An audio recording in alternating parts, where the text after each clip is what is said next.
Verlander. I don't know if Verlander's on. I think it should be Greinke. And I don't know how good they would be if Morton was on that team still. He signed with the Rays, which turned out to be a steal of a lifetime for the Rays. The Rays are so good at making nothing into something. And the Mets are so good at making something into nothing. They should take notes from each other. The Rays and Mets combined, they'd be the ultimate franchise. They know how to rebuild, but then they know how to like tear it all down.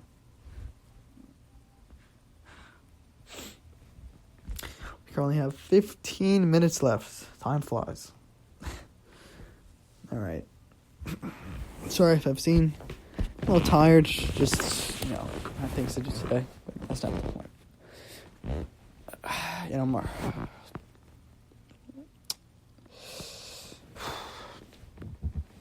These last couple of weeks have been, this whole last month really, it's been phenomenal to be a Mets fan.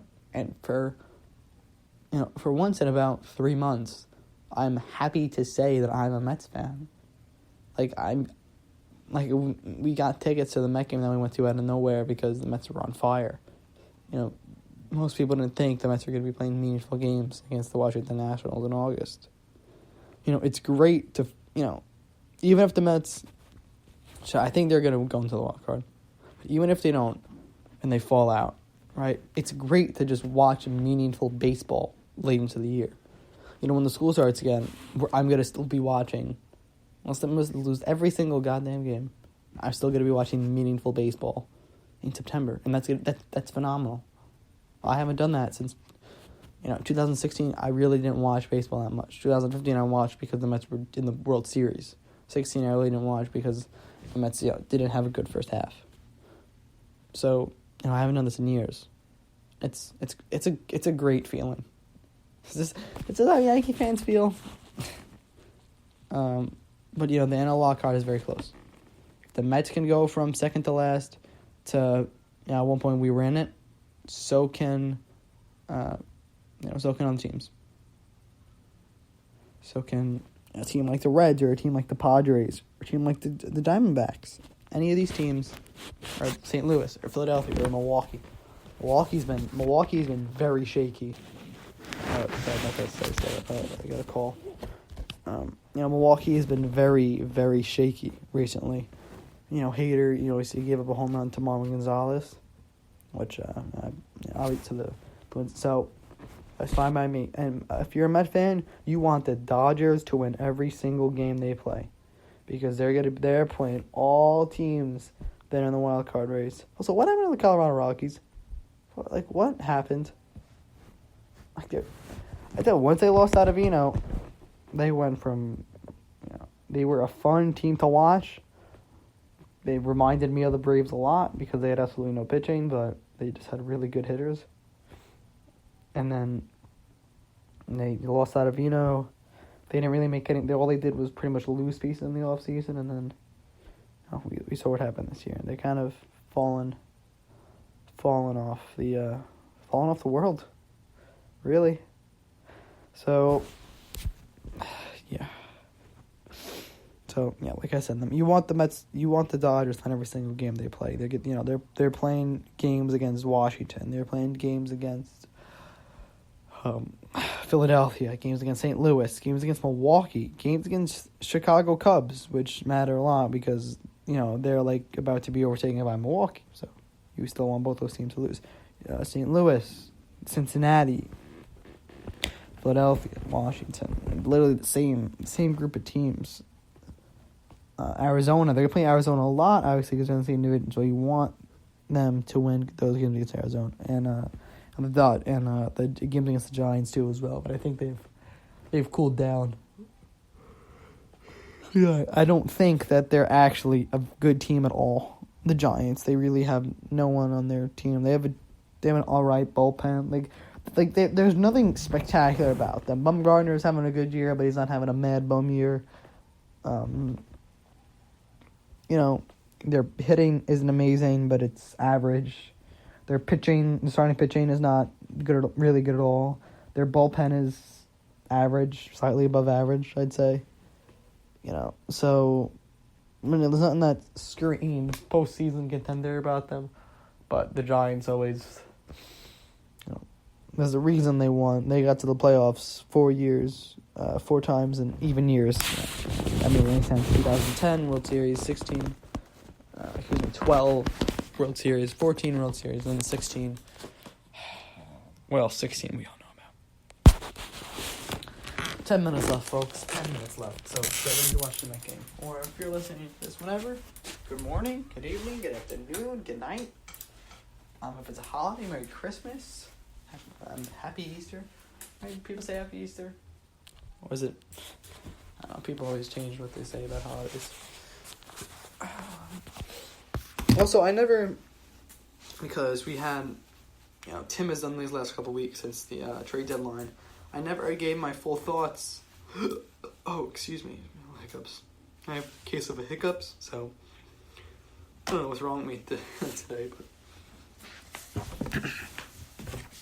I never gave my full insight on the trades because Tim has done the last couple episodes. So I'll do that right now. Or actually, let me rephrase this. The trades that we didn't make because we never traded Diaz. We didn't trade Todd Frazier, who I thought was surely gone. But, he's in a Mets uniform to this day. And he hit the biggest hit in, this year for the Mets. So I'd say that worked out for the Mets. We kept Zach Wheeler, Vargas, obviously we shipped to Philadelphia, and we got a catcher who played baseball with, I always forget who's dad and who's the kid, Fred or Jeff Wilpon, or Fred.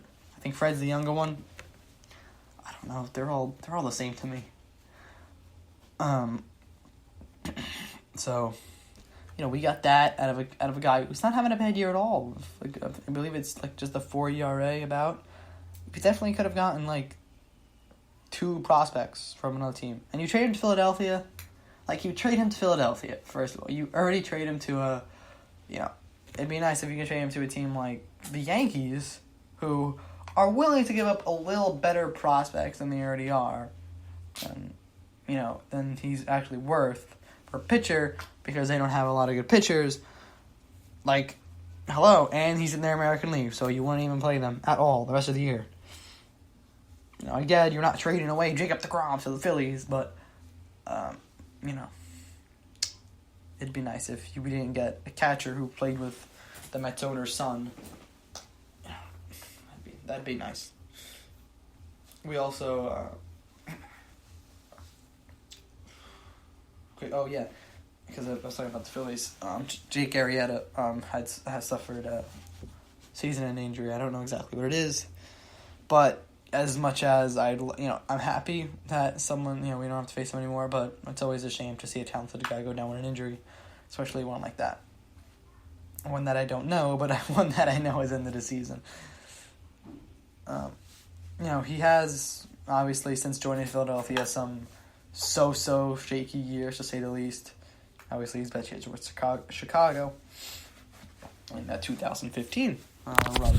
2016. So, it's always a shame to see a guy go down with an injury, but for the Mets, it happens. Philadelphia has actually been riddled with injuries. McCutchen, he had gotten injured earlier this year, but since leaving Pittsburgh, he's been filled with injuries. He went to San Francisco, and then he went to the Yankees, and now he's in Philadelphia. And it's a shame because he's a above-average fielder, he's an above-average hitter. So it's always a shame to see a guy go down, especially a guy that was an NL MVP, was a face of a franchise, So it's not really a good thing to see. And McCutchen is, he's a baseball personality. A guy that even if he's on a team, you like him. I grew up in the McCutchen heydays when I first started liking baseball. When I first started actually liking it in 2012, I feel like was the first year I started. I got MLB 2K12. Anyone remember MLB 2K? Oh, that sounds better than MLB The Show by a million miles. McCutchen was the guy. McCutchen, you wanted him on your when you played in franchise mode, and McCutchen was the guy. So I don't know why I'm talking about Andrew McCutchen, but my point is, It's a shame to see him go down here. 5 minutes, folks. Get ready to put on the Met game. Or, actually, I'm not going to go my whole ramble on again. But,